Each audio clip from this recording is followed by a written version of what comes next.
It's recording now. All right. Hello, whoever is listening. My name is Vieux. I am here on behalf of the Black Law Students Association and the Center of Study of Race and Race Relations. And we are doing a study on the Black experience at UF Law and just UF as well, and working in the legal profession. And you want to introduce yourself? Yeah. Hi, everybody. I am Josef Ghosn. I am an attorney in New York. I graduated UF Law in 2016, and when I was there, I was an active member of BALSA and a couple other student organizations on campus. So, Joseph, what originally drove you to go to law school? It was kind of an accident. I didn't really know what I wanted to do, and I was actually on a plane back from Italy, and I met a guy that was an attorney that went to UF Law, and we started, talking, and he told me about UF and law school and everything, and everything he just kind of said kind of clicked with me, and I was like, I think that this is something that I could be good at. I think this is something that I can use to kind of make a difference in the world I live in. And it just kind of snowballed from there. And then 3 years later, I was walking down the aisle with a JD in hand. That's awesome. What do you mean by just like making a difference? Like, what does that mean to you?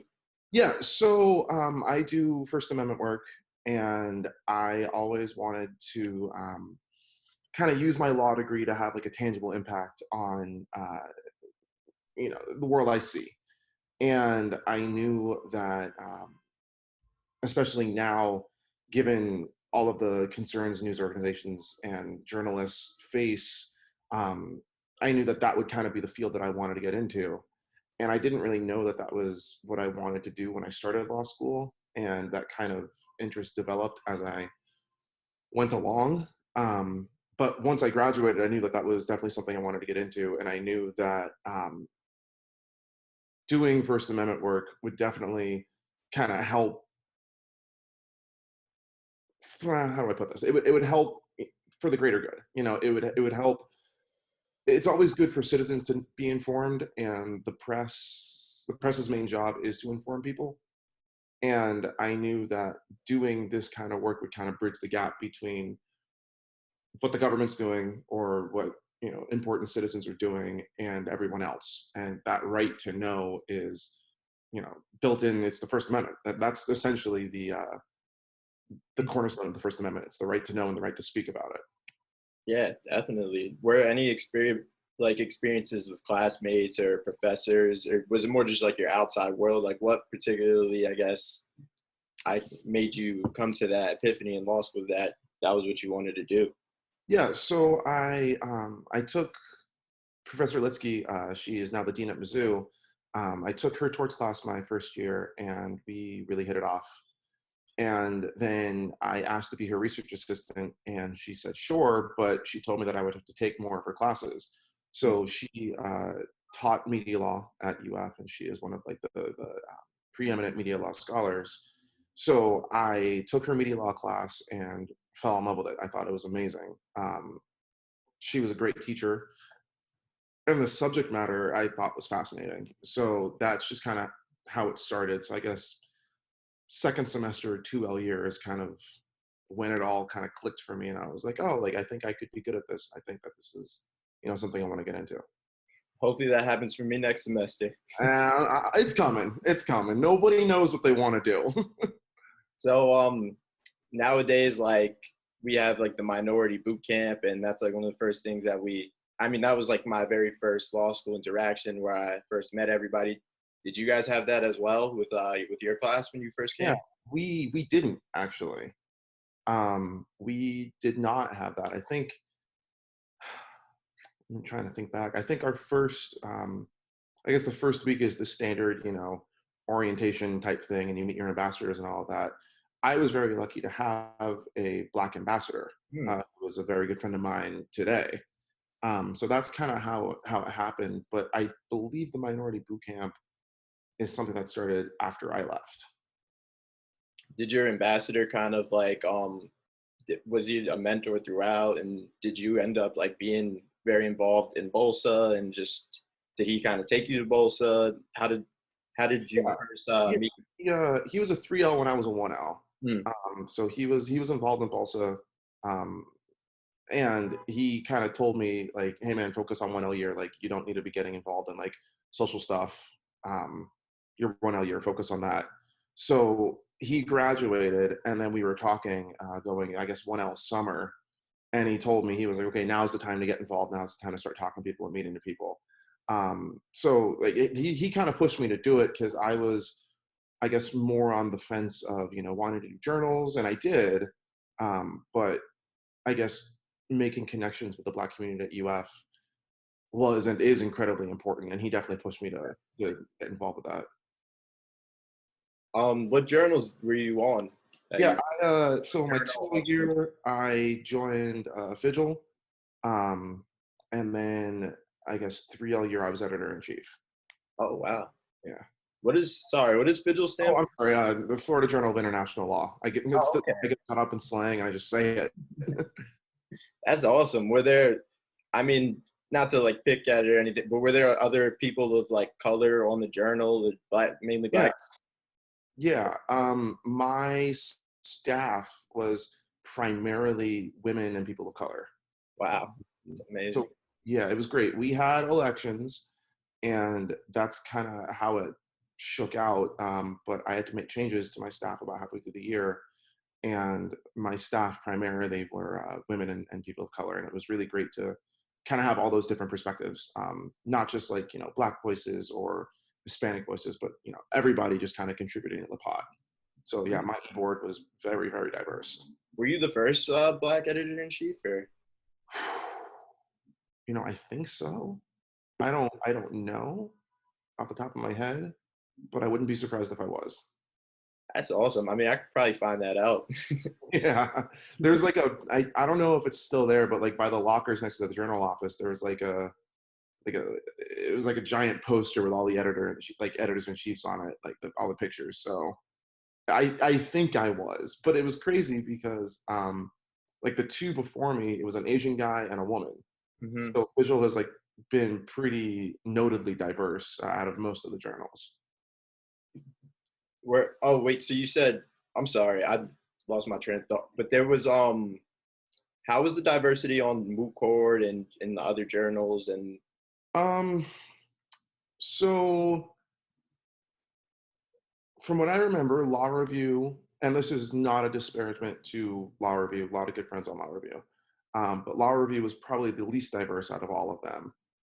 Um, and my year, from what I remember, trial team had an influx of Black voices, which was very cool to see. And that kind of trickled over to Moot Court as well. Uh, and then the other journals were pretty. The other journals had some diversity, and I guess it's kind of timing rise. Like who's interested in what during what year, and it kind of comes in waves. So I guess my year, a lot of the Black students really wanted to do trial work, so they gravitated towards trial court and moot court, which was great. And then I guess the year after me, there were a lot of African American students that wanted to be on publications.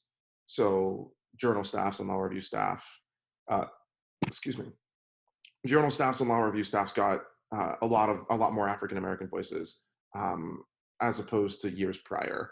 So I think it all just kind of came back and forth in waves depending on the interests of the students during the given year. That's good. Well, it's good that you guys did a good job of just like making sure you were represented throughout, whether it was on trial team or on the journals. Um, was there a lot of African Americans or Black people or people? Because I know like at least right now with the class size shrinking, I don't know if you know about that, but they've been like significantly shrinking our classes, and we don't have as many Black people coming in now, and Mhm. I know like last year in my section, I was one of three Black men. So like, what was your experience with that? Were they doing a good job with diversity back then, or not Yeah, really? yeah, that's an interesting question. So I guess when I started in my section, I was like you, I was thinking one of three, one of four Black men. And in my year, it was maybe one of 10, one of 15 max. Hmm. Um, and if I recall correctly, I think there were actually more Black women than Black men. That's how it is now. Yeah. Yeah. Um, which is great. You know, I love that Black women are getting these opportunities. I think it's fantastic. Sure. Um, but like you said, the class sizes are shrinking, and that's a testament to Dean Rosenberry doing a great job to raise the rankings, which I'm thankful for every day because she's making, you know, my degree more valuable. Um, but it is now it's harder to get in, and you know, as you know, Black people are historically disadvantaged for higher education. So the shrinking class sizes has only made the bar that much higher for African Americans, especially, to gain access. So it's a bit of a mixed bag. Yeah. But to answer your question directly, there were not that many Black people in my law school class. Um, and I think that's indicative not just of UF law, I think that's indicative of higher education as a whole outside of like HCBUs. So I don't want to say that to disparage UF, and say that they're not, you know, putting forth diversity efforts, because they are, and it's noted and they're doing great. But I think that's just kind of indicative of the system as a whole. Yeah, definitely. I would say it's a much bigger problem than like, UF or any one university. But where did you go to, so like, where did you grow up? Where did you go to, like, what city did you go to high school? And where did you go to college? And Yeah, how did that differ, I guess, in terms of like racial demographics to sure. opposed to UF? So I moved to Orlando when I was about 10. So I went to high school in Orlando, and my high school was kind of diverse. It was a private school, it was a private Christian school, so it wasn't incredibly diverse, but there were definitely people of color. You know, some of my best friends to this day went to high school with, and they're people of color. And then for college, I went to school in Tennessee at a tiny school called Southern Adventist University in Chattanooga, Tennessee, and that was not diverse at all. It was there. Okay, I'll take that back. There was diversity on campus, but it was predominantly white. It's a predominantly white school in Tennessee. Um, so you can take that for what it was. I had a great college experience. I made very good friends. It was a great place, but um, it was not the most diverse culture um, for, I guess, formative years. And coming to UF, uh,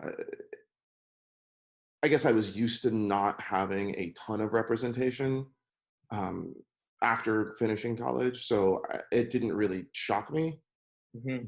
But I guess, you know, during my time in college and at UF, I guess, and I'm sure you've had this thought as well, is just, you know, I would really love to see more African Americans here, or more just like people of color that look like me, have shared my life experiences going through this very formative life experience with me. I think it's a little different when you can identify with somebody that has kind of been through the same things you have been through, as opposed to somebody who hasn't, while you're going through an experience like law school, which, you know, changes everything about you.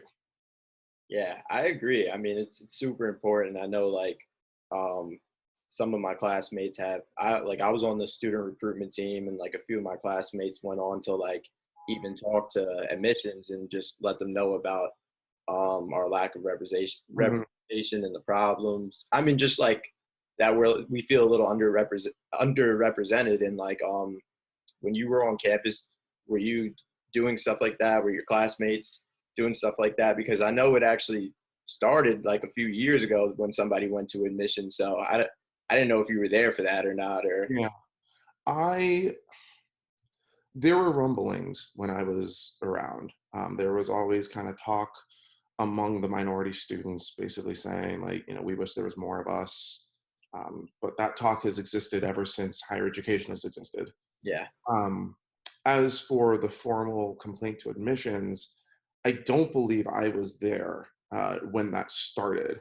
Hmm. There were talks kind of brought up informally. I've had several talks with Professor Litsky when I would just kind of be sitting in her office and say, I wish that UF had a more diverse student body, and I think it would be better for the school as a whole uh, to just kind of market itself and attract higher caliber candidates. Because I think no matter what you are, what color, race, whatever you are, if you're a high caliber candidate, you seek out diversity because you want to hear differing worldviews and differing perspectives. And I think that a diverse campus in and of itself would only be beneficial. Um, so while I wasn't a part of those formal talks during my time, I definitely think that they're helpful, and I definitely think that they mattered and they made a difference. Um, so I would definitely be okay with seeing more of those conversations going forward. And like, would you say, because I know now, like I think I'm pretty fortunate that a lot of, especially like Dean Rosenberry and the different professors, I think they're very like supportive of us becoming diverse. And when you would talk to Professor Litsky and like your white classmates, were they pretty much on like the same page? They could see it for sure and just like really wanted, I guess, progress in that aspect as well, or? Yeah, I would say the professors more than the students, and I think it was because the professors could see the big picture. I think our main focus as law students while we're there is let me get through these 3 years, let me get my JD. And I think that the idea of diversity to students, it was a good idea in theory, but that wasn't our main priority, especially the white students. Yeah. And I can't blame them. I was of the same mindset of let me get through, let me get this degree. Yeah. But the professors, especially Professor Litsky, Professor Rowe, Professor Jacobs, uh, Professor Nunn, uh, they were really open about the idea that we needed to make UF more diverse so that UF would survive and thrive in the future. Um, I was talking to maybe Professor Lear, I can't remember off the top of my head, but we were kind of talking in her office, and she was pointing to the fact that Michigan became a T14 around the time it started getting more diverse. And it was around the time, I forgot the name of the case, but that girl sued Michigan, and it was the affirmative action case. I know I'm the case. sure. Yeah. Yeah. I think it's like Gratz or Grutter or one of those Yeah. cases. Yeah. Like Professor Rush loves that case. And it came up with I was sitting in Litsky's office, and Lear came in and Rush was around. We were all kind of talking about it, and Lear or Rush made the point that Michigan kind of catapulted itself up in the rankings when it started getting more diverse. And I think, and this is just me speculating, I think it's because, like I said earlier, uh, higher caliber candidates value diversity. And when they started seeing that Michigan was making a concerted effort to become more diverse, their LSAT scores went through the roof, their GPAs went through the roof, minority employment went higher. It only helped. It wasn't, there was nothing detrimental about it. So I definitely thought that the professors kind of um, saw that trend coming and definitely pushed for it a bit more than perhaps the students, just because that wasn't the students' main priority. And I don't think it should be. And I think if you're in law school, your number one priority is graduation, number two priority is passing the bar, and number three is getting a job. So like, I don't know if it should be a priority of the students. I think it definitely should be more of a priority of the administration. Yeah, true. I mean, I guess it's like it's just a tough place to be in because as a law student, like you were saying, there are so many responsibilities, but you also gotta like go and reach back and just try Yeah. somebody else to be in your position. So it's just like it's definitely a mix. Something that I think my classmates and I are battling now as well, just trying to do good, but also just make it and survive and Yeah. compete because we're competing. But I agree with you. I think it is a priority, and I think it should be a thing for law students. And I don't like. I guess I want to make that clear that I'm not sitting here saying that like, oh, we shouldn't care about diversity as law students. We should, and it matters. I just think that the administration and the professors are in almost a better position to advance that cause. Like it's our job to make it known to them, and it's their job to do something about it. Definitely. I wanted to ask you about your first job out of law school. So I know you do First Amendment work now, but was your first job in that? And I know you recently came to New York and you passed the bar. Congratulations on that. Thanks. Um, but yeah, I mean, I'm assuming you were in Florida before. I think I know you were in Florida before. Yeah. Talk about just the different things you were doing and before you moved to New York.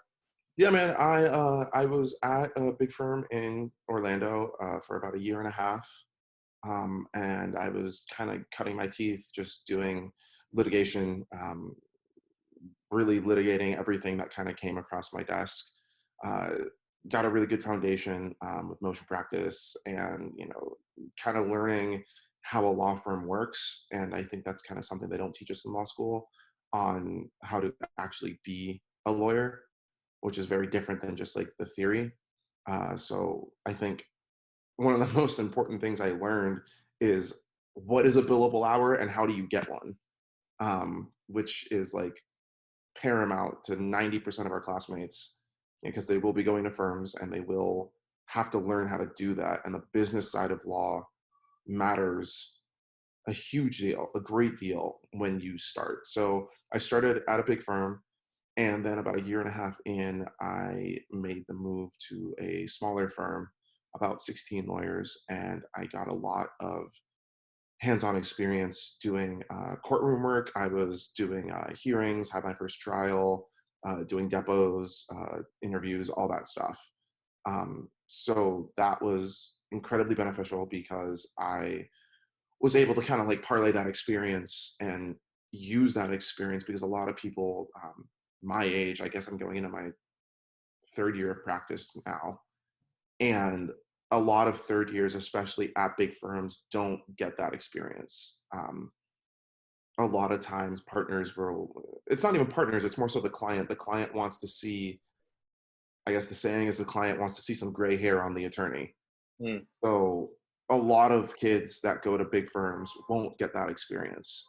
So I'm very happy that I made the change and went to a smaller place that let me get my hands dirty and let me kind of do attorney work as opposed to just drafting the motion and then sitting in the hearing room. So I was doing defense work primarily, or almost exclusively. I was doing big law, and then I switched, and then I did kind of high level products liability defense, which was really interesting. And then I ended up in New York once again, kind of on a whim. I shot an application out and, kind of forgot about it and didn't really think it was going to happen. And then I got a call and they said, "Hey, do you want to come and interview?" And I always wanted to be in New York. I always wanted to do this type of work. And I came, didn't really think anything of it. I was like, we'll see, because you're competing with the Harvards and the Gales and the Columbias. Then a couple months later, it was, "Hey, like, it's yours if you want it." I was like, "Oh, all right, cool. I guess I want it." So then I got on a plane and moved up here. So that's kind of how the trajectory worked. It wasn't the plan per se, but it just, things fall into place when they're supposed to fall into place. Yeah, that's awesome to hear. Like, I'm glad to just hear that you're constantly like moving up and just like you're doing new things and going to new places. And um, just to like tie it back, I wanted to ask you, like, can you just explain the culture at each place you were at, like going from a big firm to a small firm and then leaving the Florida market to go to the New York market? How does it differ? And also, like, to be more specific, just like how are like the racial demographics as well? Yeah. So at my big firm, it was two Black attorneys. It was me and a partner. So there was not a lot of diversity. And I can firmly say that that played a very big role in me leaving.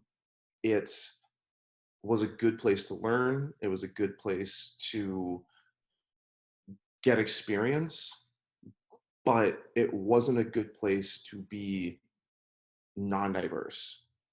Um, and I've heard that complaint from a lot of friends that that are still at big law firms, that it's kind of an old boys club, and that's the nature of law in general.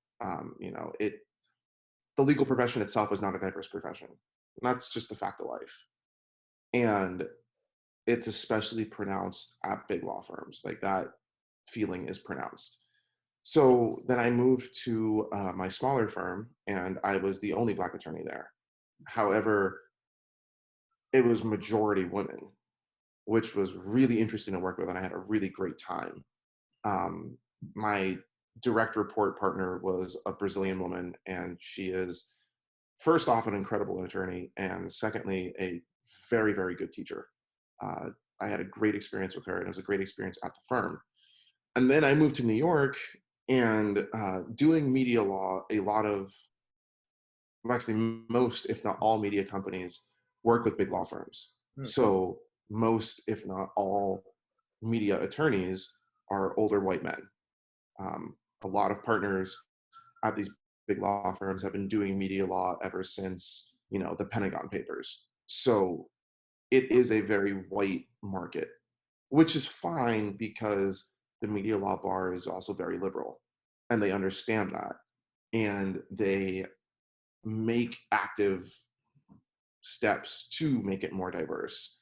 But it's coming along. It's slowly coming along, and I think it's also because it's harder to get African American and people of color into big law firms.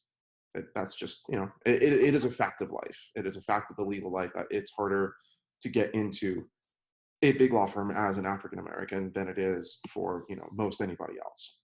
So these media companies use these big law firms because they have the resources to do it.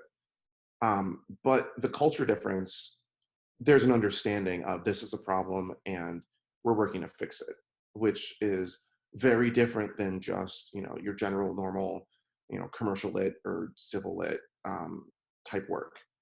And because it is in New York, because I do work in New York, since New York is a bit more of a liberal city, you do see more pointed efforts to make the field diverse. And the conversation I've had that conversation with some older white lawyers, and it hasn't been, I guess their responses haven't been from a place of like defensiveness. They've definitely been more open to it, and they acknowledge and accept it, and they want to fix it, which is something that's very refreshing to see. That's good to hear, and good for you for having those conversations with them and just bringing that to their attention. And I know you talked about, just like at the last two firms, it's been a much more supportive environment, just because the media law bar and the attorneys you're working with right now, they're a lot more liberal and, I guess, woke. And then like also working with all women, like that was a good environment too. But when you were at big law, what were different things that you think you were able to do just to like survive there, and also to like stand out and maybe get in the door, get an advantage when you could, and just Yeah. how were you able to function in there? So I think I'm going to start off answering that question with saying that I think that everybody should try to get a big law firm on their resume at least a year and a half. The doors it can open are huge. It's a gatekeeper. I mean, it's that and a federal clerkship. People will look at that and kind of look at you differently. Now, that being said, it's hard to be at a big law firm as a minority. That is a fact of life. And it's something you have to accept, and it's something you have to work on. So I knew that I couldn't mess up. Everything I had to do had to be perfect, had to be better than perfect. So that meant longer hours, later nights. It just is, because you're judged differently. Nobody likes to talk about it. Nobody likes to say it, but that's a fact. You're judged differently. You're looked at differently. Yeah. And the Black partner at my big firm that I worked with, kind of sat me down and told me that. And he was like, you are going to have to kind of tone down your political beliefs. You're going to have to tone down your, social beliefs, because it can hurt you. And I think that it's because people don't like being uncomfortable. And especially at big law firms, they don't like you to rock the boat. Because if you rock the boat, they lose money.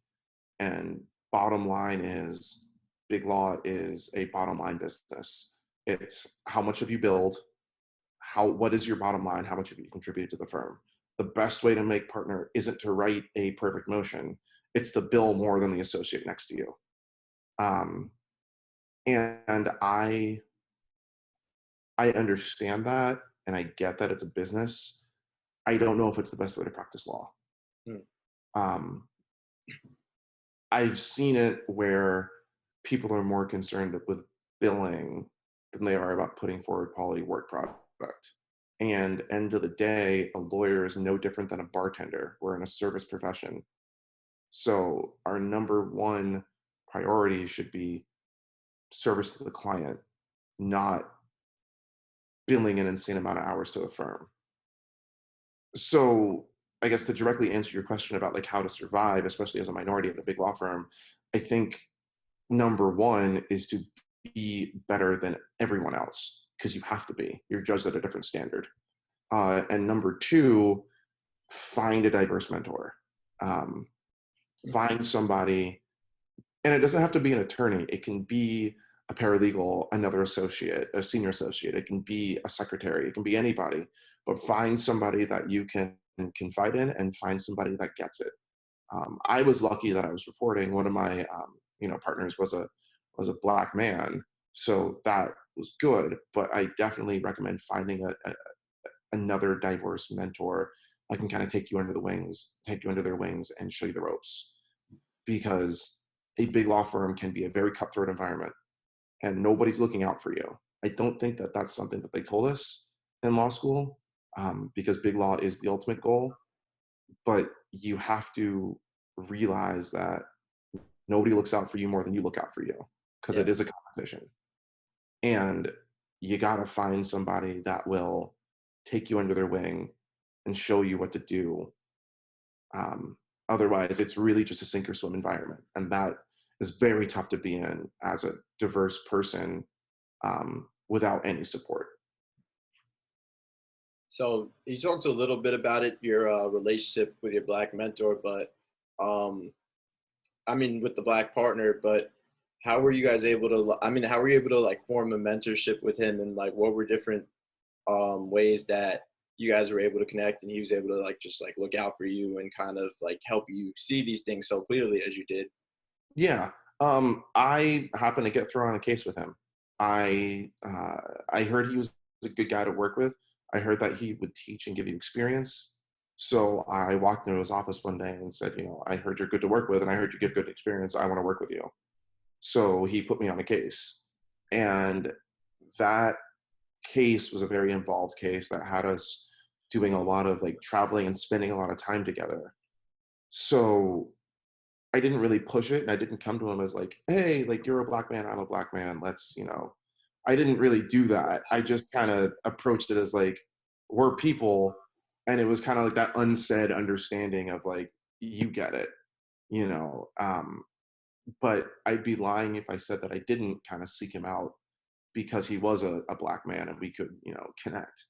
So I think that it was almost twofold. Like I definitely targeted him because I knew that he would understand me, but also he had a reputation for being a good partner to work for. And then it was just kind of building a relationship how you would build, any relationship. So it's really like, I don't want to say it was an ulterior motive, but like I targeted him because I knew he would get it, but also because I knew he was a good attorney. And I think a lot of times, and I've seen it happen where people will like go after like the cool guy partner, and that cool guy partner turns out to not be that great of an attorney, and they don't learn, or they pick up bad habits. Yeah. So I think it's definitely important, whatever mentor you pick out, doesn't matter what they look like, you have to know that they're a good attorney first. And then, if they happen to be diverse or can identify with you, that's great. But priority number one is like whatever mentor you pick out, they have to be one of the best attorneys at the firm, or like a great attorney, because that's your career you're hitching your wagon to. They don't care. They've made their career. But if you can learn good habits and if you can get good work and good experience, then like that matters ultimately. That's definitely like a huge thing to look out for. Yeah, definitely. That's real that you say that. Did you also summer at this job or? No, I didn't. I didn't have a job coming out of law school. I took the bar and was interviewing when I was studying, and then I happened to do this interview. I think after I took the bar, a while after I took the bar, I did the interview and then got offered within a couple of weeks. So yeah, I didn't summer at this firm. I didn't know anybody when I walked in. Did how was like the alumni network when you were, I guess, applying for jobs, and even when you were doing OCIs and like you were a 1L, a 2L, just like throughout law school after when you were taking the bar and just like looking around? Because I know um like we lean on on like you guys, the alumni, a lot. Just now Yeah. that opportunities to get to hear what's going on, and just like and an interesting question that we came up with when we were like coming up with this study was how, I guess, like how was the Gator Nation to you? Because majority of the Gator Nation is white, and like it's like, and sometimes it could be a different vibe when I guess you're emailing somebody or on the phone, and Mm-hmm. you know that they're Yeah, loving yeah, you when yeah. they see you and you're black, and not that they love you less, but sometimes I They're guess. like, oh, I didn't know. Yeah. So, but yeah, you get what I'm asking. Yeah. So, I mean, when I was in Florida, we're everywhere. You can't throw a rock without hitting a gator. Um, so actually, it's funny because my mentor at my big firm was a Seminole. So that was always interesting come football season. Um, but there were gators at every firm I was at. Most of the managing partners, or I think the managing partner of the Orlando office I was at the big firm was a gator. Second in command and like third in command were all gators. When I went to the smaller firm, most of the managing partners were gators, so they were everywhere. But moving to New York was very interesting because I used the Gator Connect to get here. And, we like to say that the Gator Nation is everywhere, and we are. But it's very different when you leave Florida or leave the South. Yeah. Um, a lot of people up here, I'll say, like, oh, where'd you go for law school? I went to Florida. They're like, Florida, like FSU? No, like, it's always this question of, what's Florida? And then you kind of say it, and they're like, oh, yeah, yeah, yeah, like Florida, that's a good school. I'm like, yeah, it is. No, Um, I'm but I, laughing because, sorry to cut you off. I know exactly what you're talking about because I'm from New York, and like we kicked it this summer, and yeah.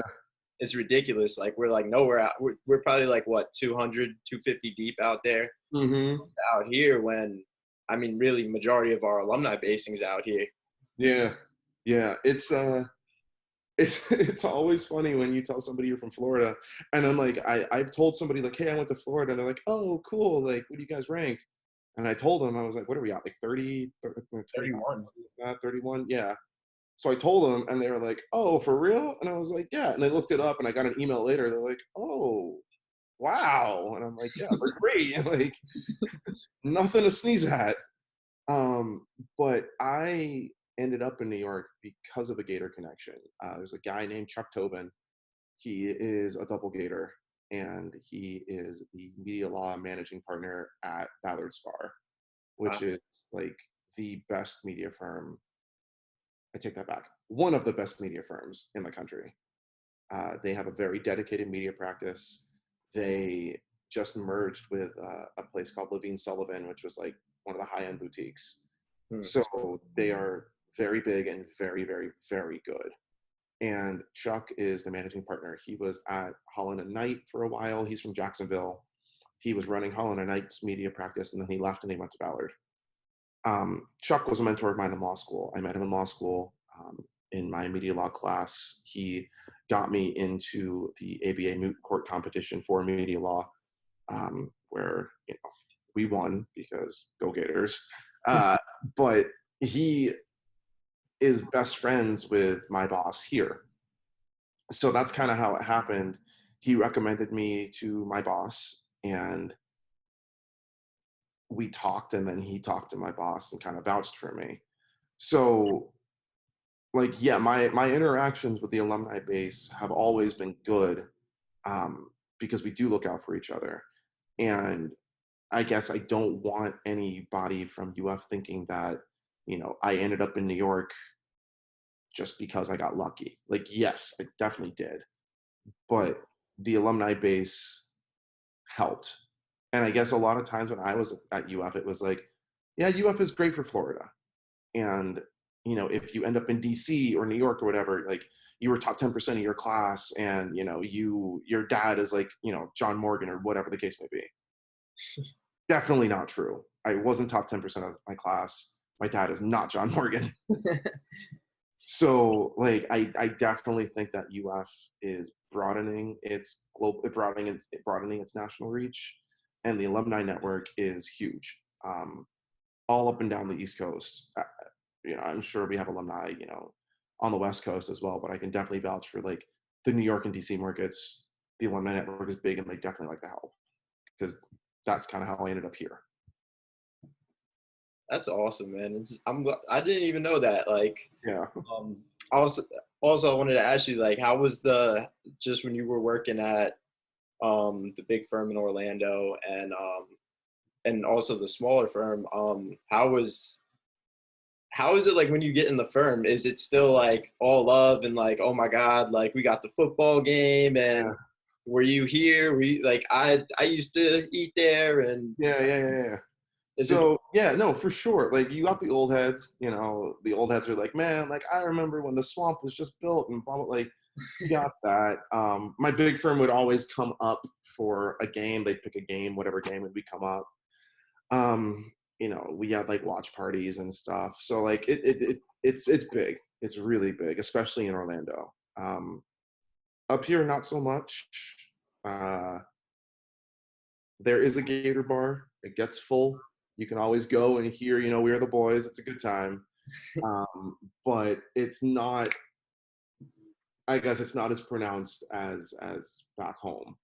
But yeah, no, the Gator, like, alumni base is great. Like, wherever you go, it's definitely all love for sure. Like, especially in Florida, I say I went to UF, and, it's a handshake and a hug. Like, they take care of us. yeah. So, yeah. Nah, it's been great to hear you speak, and just like and I want to thank you for speaking today and coming to talk to us and participate in the study. And it was really awesome just to hear how like great the alumni has treated you, and how positive your experience has been and was at UF, and just in the network and now working. And I just wanted to say thank you for participating today. And yeah, you were amazing, and it's great to hear your story. Happy to help, man. Anytime. Happy to talk. Happy to talk. All right, thank you. I'm Vieux. This is Joseph Ghosn, and that's it for today.